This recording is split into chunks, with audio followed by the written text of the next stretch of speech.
दूरदर्शन जालंधर के माध्यम से रचना कार्यक्रम देखने वाले सभी दर्शकों का हार्दिक अभिनंदन, हार्दिक स्वागत। दोस्तों, आज के इस रचना कार्यक्रम में हम आपको एक ऐसी शख्सियत से रूबरू करवाने जा रहे हैं जो हिमाचल प्रदेश के हमीरपुर के पास एक छोटे से गांव बल में जन्मे थे। 15 अगस्त 1953 को आपका जन्म हुआ। आप मूल रूप से एक कहानीकार, उपन्यासकार, आलोचक व बहुत सी आकाशवाणी और दूरदर्शन की टेलीफिल्मों और वृत्तचित्रों के निर्माण के सहायक भी रहे हैं। जी हाँ, आप ठीक पहचान रहे हैं, मैं बात कर रही हूँ राजेंद्र राजन जी की। आज आपसे रूबरू करवाने के लिए इन्हीं को हमने अपने स्टूडियो में आमंत्रित किया है। राजन जी, आपका बहुत बहुत स्वागत। आज हमारे कार्यक्रम में शामिल होने के लिए आज उपस्थित हुए हैं आप। राजन जी, छोटा सा प्रश्न शुरुआत के लिए, जो औपचारिकतावश हम पूछते ही आए हैं अपने दर्शकों के लिए, कि आपका बचपन कहाँ और कैसे बीता, और कुछ एक घटनाएं जो आपके जहन को झकझोर के गए हों बचपन की, जी उनका जिक्र कीजिए। दरअसल बचपन तो थोड़ा सा बचपन जो हम कह सकते हैं आप, कोई 7-8 साल तक तो हमीरपुर में हम अपने गांव में बीता। लेकिन मेरे पिताजी आर्मी में थे और 1962 में जब मेरी उम्र 9 साल की थी तो मुझे जालंधर कैंट ले आए थे। और जालंधर कैंट में उनकी यूनिट थी और वहीं मेरे को एक स्कूल में उन्होंने मतलब जो है वो डाल दिया था। बाद में केंद्रीय विद्यालयों में मैं रहा। लेकिन आहिस्ता आहिस्ता जो है वो बचपन का प्रभाव ये पड़ा कि उन ज़माने में दीवारों पे और पर्दों पे स्टेशन वैगन में और आर्मी की गाड़ियों में प्रोजेक्टर रख के फिल्में दिखाई जाती थी और वो अपने आप में बड़ी यूनिक सी चीज़ होती थी जी। और उन फिल्मों को देख देख के मैं बहुत प्रभावित हुआ और मुझे लगा यार ये जो फिल्में दिखाई जा रही हैं तो क्या कभी ऐसा होगा कि मैं भी इनकी कोई कहानी लिख सकता हूँ। तो उसके बाद मैंने कुछ उपन्यास पढ़ने शुरू किए। उस ज़माने में आपको पता है गुलशन नंदा का बहुत नाम था। तो हालांकि उनको एक गंभीर लेखक नहीं माना जाता, लेकिन फिर भी उनका प्रभाव बहुत ज़्यादा था। तो ऐसे ऐसे उपन्यास पढ़ते पढ़ते मेरा लेखन की शुरुआत हुई। अच्छा, उपन्यास पढ़ते पढ़ते आपके लेखन की शुरुआत हुई। लेकिन आप तो मूल रूप से एक कहानीकार हैं। जी। तो हमारे दर्शकों को ये बताइए कि आपकी कुल अब तक कितनी कहानियाँ छप चुकी हैं? देखिए, ये तो मुझे वैसे ठीक से याद नहीं, लेकिन मुझे लग रहा है कि 120 के आसपास पिछले 40 सालों में मैं कहानियाँ लिख चुका हूँ। और मेरा जो छठा कहानी संग्रह है वो अभी भोपाल से छप रहा है, वो सिलीबों का शहर। तो वो भी मतलब 6 कहानी संग्रह हो चुके हैं और 4 उपन्यास हो चुके हैं जी। हाँ, तो लेकिन मेरी जो कहानी लेखन और लेखन की जो शुरुआत है वो जब मैं चंडीगढ़ में पढ़ता था 1972, 73, 74, 75 में, तब कॉलेज के समय हो गई थी। और मेरे को कुछ कहानियों को नंदू, कैलेंडर वगैरह ऐसी कहानियां थी जिनको पुरस्कार मिले थे। क्या बात है। जी। तो मतलब पढ़ते पढ़ते ही आपने पुरस्कार ग्रहण करने शुरू कर दिए। जी। तो कुछ याद है आपकी पहली कहानी कौन सी रही? नहीं, ये ठीक तरह से तो याद नहीं। वो पहली कहानी तो खैर कॉलेज वाली थी, लेकिन जो जिसको आप एक गंभीर लेखन बोलते हैं, जब आप शुरू में क्या होता है कि लेखक कच्चा पक्का लिखता है जी। और उसमें वो गंभीरता नहीं होती। प्रेम कहानियां लिखता है, कभी कुछ करता है, उसको लगता है कि यार प्रेम ही सब कुछ है दुनिया में। लेकिन आहिस्ता आहिस्ता जब उसका प्रेम से मोह भंग होने लगता है तो उसको लगता है कि नहीं, अब कुछ और विषयों की ओर मतलब मुड़ा जाए। तो 1984 में आपको पता है दंगे हुए थे दिल्ली में। तो मेरे एक दोस्त थे अम्बाला के, वो उसमें फंस गए थे और उनको एक हिंदू ने बचा के बस स्टैंड से अपनी घर गीता कॉलोनी पहुंचाया था। तो मुझे उन्होंने अपनी स्टोरी बताई तो मुझे लगा यार ये इसको टापू के नाम से इसको लिखा जाना चाहिए कि जब कहीं भी देश में या दुनिया में दंगे फसाद होते हैं तो उस शहर में ना तो आप जा सकते हैं, ना उस शहर से आप बाहर निकल सकते हैं।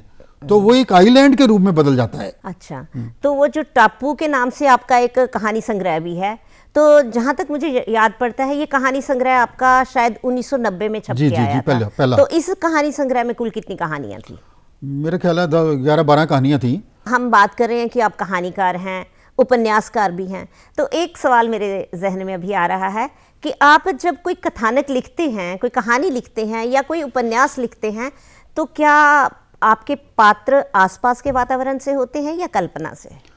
दरअसल क्या होता है कि ज़िंदगी में बहुत सी ऐसी घटनाएं घटती हैं जिसमें ट्रेजेडीज होती हैं, कई दुख होते हैं, कई शोषण होते हैं, बहुत कुछ घर में ऐसी घटनाएं हो जाती हैं पारिवारिक। और क्या होता है कि आप जिन लोगों से मिलते हैं जुलते हैं, नौकरी में होते हैं, वहाँ से भी आपको बहुत से आइडियाज़ मिलते हैं कुछ। तो वो आइडिया जो आपके पास आसपास ही होते हैं, उनको आपको थोड़ा मतलब आगे जो है डेवलप करना पड़ता है। जैसे कि एक कहानी है मेरी, सलीबों का शहर जी। सलीबों का शहर कहानी एक कलकत्ता की पत्रिका में छपी थी। लेकिन जो कोरोना काल में क्या हुआ था कि कुछ शहरों में जैसे इलाहाबाद, वाराणसी वगैरह कई जगहों जहाँ जो भी हो, जब आपको पता था क्या हुआ था कि वहाँ क्या था, माफिया ऑपरेट करता था। और माफिया क्या करता था कि वो अगर एक लाश को जलाने के लिए 2, 3, 4, 5 हज़ार में जल जाती थी तो वहाँ 50-50 हज़ार रुपये मांगा जाते थे। तो इस विषय ने मुझे बड़ा परेशान किया। फिर एक और कहानी थी कश्मीर के ऊपर, पापा आर यू ओके कहानी संग्रह है। तो वो अच्छा, इसका टाइटल मुझे बड़ा अट्रैक्टिव लगा, बहुत ही मतलब आकर्षण लगा कि पापा आर यू ओके। इसके बारे में थोड़ा सा जरूर बताएं। ये कहानी एक सच्ची घटना पे आधारित है। और सच्ची घटना ये थी कि वहाँ कम्युनिकेशन नेटवर्क जो है वो बहुत ज़्यादा टूट गया था। जी। और उसमें एक बच्ची है नूर नाम से, 11 साल की। वो बच्ची, उसके पिताजी हज को गए हुए हैं और वो उनसे बात करना चाहती है लेकिन बात नहीं कर पा रही है। और वो कॉल सेंटर में जाती है तो वहाँ उसका बड़ा टॉर्चर होता है। तो वो जो कम्युनिकेशन नेटवर्क टूट जाने के बाद, क्योंकि आज हम मोबाइल संस्कृति के इतने आदी हो चुके हैं कि अगर हमारा कहीं मोबाइल खो जाए या कहीं कुछ हमारे से इधर रखा जाए तो हमें लगता है कि पता नहीं क्या हो जाएगा, शायद हम कहीं खुदकुशी ना कर लें। मतलब ऐसा भी कई बार दिमाग में आता है। तो वो जो कम्युनिकेशन नहीं हो पा रहा था, उसको लग रहा था मेरे पिताजी जिंदा हैं नहीं है, तो वो उसके जो मानसिक यंत्रणा उसने भोग रही थी लड़की, उसके ऊपर है वो। अंत में उसकी बात कॉल सेंटर से अपने पापा के साथ हो जाती है। तो वो विषय ने मुझे बहुत ज़्यादा परेशान किया। फिर और कई रचनाएं थी। एक और कहानी आपकी है फालतू के लोग। हाँ। ये विषय भी मुझे थोड़ा अलग से लगा। अलग लेखकों के जैसे नॉर्मल जो विषय होते हैं, सामान्य रूप से जैसे विषयों का चयन करते हैं, तो आपका जो विषयों का चयन है वो बड़ा अलग सा लगता है। इसके बारे में भी थोड़ा बता दीजिए। फालतू के लोग भी दरअसल एक कहानी संग्रह है, उसमें कई कहानियां हैं। फालतू के लोग में एक वृद्ध महिला है और वो शायद पिछड़े और दलित समाज से है, और जो जिसका जो है वो पहुंच नहीं है। तो उसको पानी की समस्या है कि पानी नहीं मिल रहा है, और वो बॉडियों से और कुओं से पानी नहीं भर सकती क्योंकि वो दलित महिला है। वहाँ जो है स्वर्ण, वो ठाकुर का कुआं कहानी, प्रेमचंद ने भी ऐसी कहानी लिखी थी। तो कहने का मतलब ये है कि वो उसकी जो यातना है कि वो भोग रही है कि कैसे उसको जो है वो उच्च वर्ग के लोग जो हैं वो उसका शोषण कर रहे हैं और उसको सरकारी नल से भी पानी लेने में दिक्कत आ रही है। तो ऐसे लोग जो दबे कुचले सताए हुए और शोषित और जिनका उत्पीड़न हो रहा है, ऐसे कई करोड़ों लोग हैं हमारे देश में जिनको दबाया जा रहा है और उनकी आवाज़ नहीं पहुंचती। तो ये उन लोगों की कहानी है। बहुत अच्छे। अच्छा, ये तो बात हुई कहानियों की। अब थोड़ा सा जिक्र हम उपन्यास का भी कर लेते हैं। जी। तो आज तक कुल कितने उपन्यास आपके छप चुके हैं? सुषमा जी, उपन्यास मेरे कुल 4 हैं। और पहला उपन्यास मेरा है मौन से संवाद। मौन से संवाद। मौन से संवाद जो हमारे चंबा में एक पांगी घाटी है जी। और वो इतना डिफिकल्ट एरिया है कि आपको जानकर बड़ी हैरानी होगी कि जब स्टेट टाइम था, यानी कि 1947 से पहले जो चंबा के राजा थे, जब किसी की पोस्टिंग वहाँ करते थे उस पांगी वैली में, तो इनको एक फ्यूनरल अलाउंस देते थे कि तुम वापस तो आओगे नहीं। अच्छा। तो तुम्हारा जो ये अलाउंस है कि जिसमें तुमने मर तो जाना ही है वहाँ, तो अपनी अंत्येष्टि के लिए पैसे ले जाओ। वो इतना डिफिकल्ट एरिया था, या अभी तो नहीं है, अभी तो बात ऐसी नहीं है, लेकिन उसके जो सर्दियों में जब वहाँ बर्फ पड़ती है और बर्फ में जीवन ठहर जाता है, तो लोग किन मुश्किलातों का सामना करते हैं। उसमें 2 पात्र हैं, वो बम्बई से आते हैं फिल्मों की शूटिंग के लिए। अच्छा। वो फिल्में बनाना चाहते हैं लेकिन वो बर्फ में फंस जाते हैं और हेलीकॉप्टर की उड़ानें नहीं होती। तो वो जो जहाँ 10-10 फुट बर्फ पड़ी होती है, उसमें कैसे वो मुश्किलातों का सामना करते हैं, उस विषय को लेकर वो उपन्यास रचा गया है। अच्छा, एक लाहौर पर भी आपने उपन्यास लिखा है? हाँ जी। उसकी भी थोड़ी चर्चा हम कर लें, किस बात का? लाहौर उपन्यास तो मेरा अभी पिछले साल आया था, लेकिन उससे पहले मेरे 2 उपन्यास आए थे, एक और सेलिब्रेशन जी, और उससे बाद शहर दर शहर। शहर दर शहर में क्या हुआ कि जब मैंने 1900, मैंने आपको बताया कि चंडीगढ़ से मैंने एक ऐसे अच्छे कॉलेज से ग्रेजुएशन किया, सिंपल ग्रेजुएशन। तो मुझे लगा मैंने को बहुत बड़ा तीर मार लिया है और मुझे तो नौकरी मिल जानी चाहिए। लेकिन आप हैरान होंगे कि 1975 से लेकर 1985 तक का जो पीरियड था, कभी मैं अमृतसर में, कभी जालंधर में, कभी अंबाला में, कभी चंडीगढ़ में, पता नहीं कितने शहरों में मैं भटकता रहा और मैं कोई 15 नौकरियां बदल दी।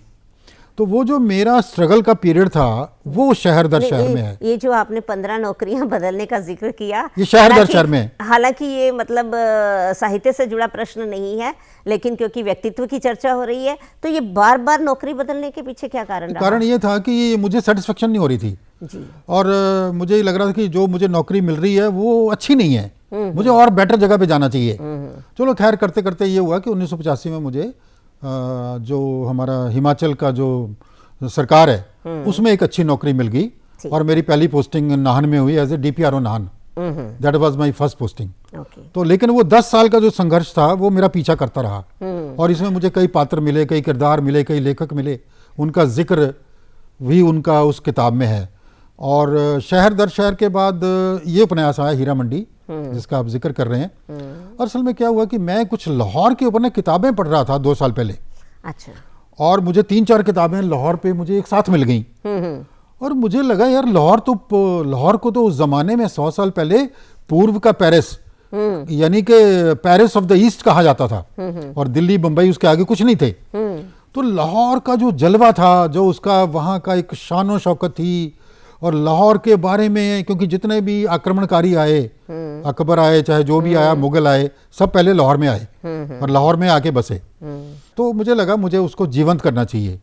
तो लाहौर की एक बदनाम बस्ती होती थी हीरा मंडी जी। और मुझे लगा कि चाहे वो नाच गाने वाली औरतें हैं जिनको हम तवाइफ बोलते हैं, लेकिन उनको भी एक अच्छी जिंदगी जीने का हक है। तो वो हुआ कि 1931 में फिल्मों में आवाज आ गई और टैलेंट हंट के लिए बम्बई से और कलकत्ता से लोग, गुलाम हैदर जैसे आर्टिस्ट जो म्यूजिक डायरेक्टर थे, वो पहुंच गए लाहौर हीरा मंडी और उन्होंने उन बहुत सी लड़कियों को वहां से निकाल के उनके ग्रामोफोन रिकॉर्ड बनने लगे। अच्छा। और वो ग्रामोफोन रिकॉर्ड हजारों की संख्या में बिकने लगे और वो लड़कियां सेलिब्रिटी बन गई। तो वो जो एक सेलिब्रिटी बनने की गाथा है, उनका जो संघर्ष है, वो उसके ऊपर उपन्यास है हीरा मंडी। अच्छा, इसके लिए आप लाहौर भी गए या बस किताबों से ही आपने सारा? मेरा ये थोड़ा सा कमी है, मैं इसको एक्सेप्ट करता हूँ कि लाहौर जाने का मन तो बहुत है लेकिन मैं जा नहीं पाया। लेकिन मैंने, लेखक के लिए ऐसा होता है कि जब कोई फिक्शन में काम करता है, जब उसको कल्पना की उड़ान पे काम करना होता है, इमेजिनेशन में, तो कुछ तो उसको रियल आइडियाज होते हैं, सच्ची कहानियां। उस उपन्यास में सच्ची कहानियां हैं। जहाँ ना पहुंचे रवि वहाँ पहुंचे कवि। तो हमारे राजेंद्र राजन जी भी वहाँ पहुंच के बिना लाहौर गए ही इन्होंने लाहौर का अपने उपन्यास में भरपूर वर्णन किया, बहुत अच्छा वर्णन किया है। जी जी। अच्छा, एक और आपका उपन्यास है हर दौर की अनारकली। हर दौर में अनारकली। हाँ, हर दौर में। असल में क्या है कि आजकल एक नई विधा बड़ी पॉपुलर हो रही है जी। कहानी, कविता, उपन्यास के अलावा उसको बोलते हैं हम जीवनी, लाइफ, आत्मकथा या आत्मकथा या डायरी। अच्छा। या मतलब संस्मरण।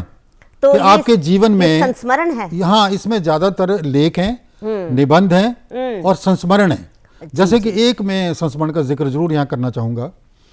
एक नाहन में एक व्यक्ति पैदा हुए 1904 में, उनका नाम था शेरजंग।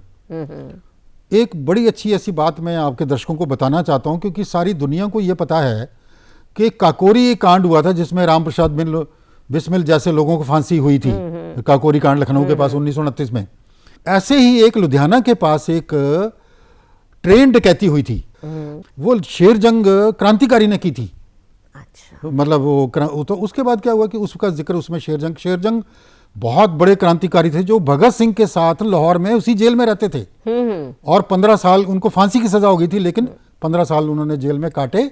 और खैर बाद में उनकी बड़ी लंबी कहानी है, लेकिन शेरजंग वो आदमी है जिन्होंने भगत सिंह को पिस्टल चलाना सिखाया था। अच्छा राजन जी, हमने आपकी कहानियों का जिक्र किया, उपन्यासों का जिक्र किया, संस्मरण की बात भी थोड़ी बहुत चल पड़ी हमारे बीच में।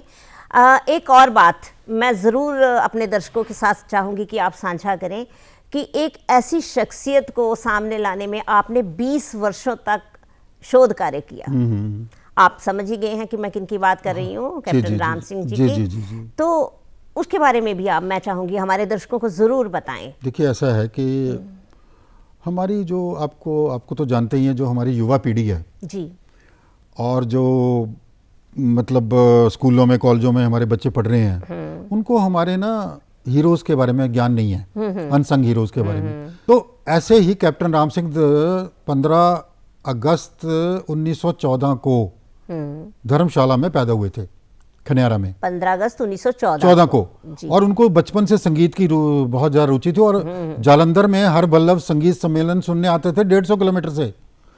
लेकिन वो क्या हुआ कि वो चले गए फौज में, फौज के बैंड में, और बैंड में जाके उन्होंने एक बड़ा, वहाँ उस ज़माने में जर्मन और जो अंग्रेज़ म्यूज़िक के लोग थे, कैप्टन रोज, हडसन वगैरह, तो और कई लोग थे जिनसे उन्होंने म्यूज़िक सीखा।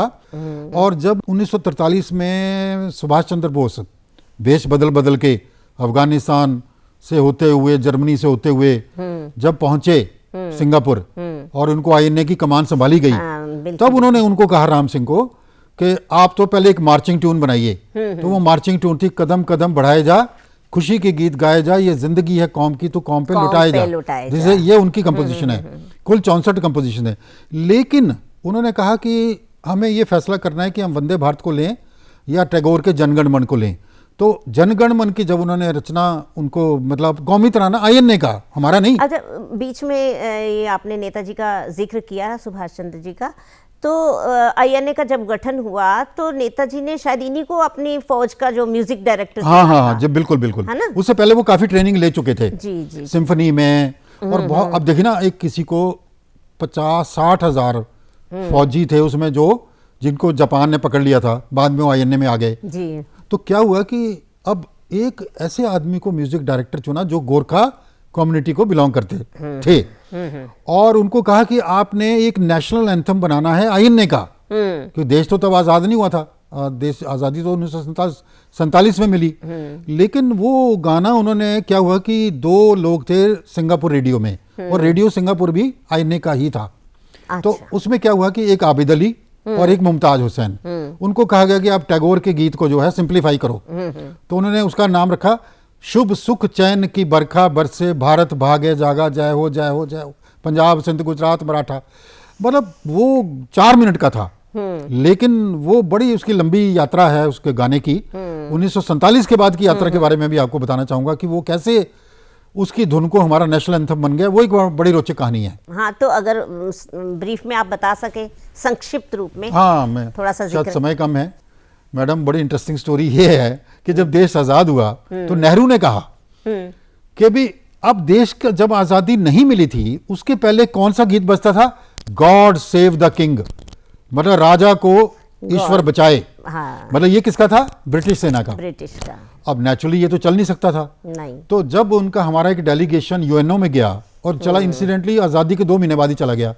अब यूएनओ ने बोला कि भी आप ऐसा करो कि आप अपना नेशनल एंथम बजाओ। तो उन्होंने कहा हमारे पास है नहीं। तो पुराना रिकॉर्ड राम सिंह का मिला, तो उन्होंने उसको प्रैक्टिस किया, शुभ सुख चैन की बरसा बर।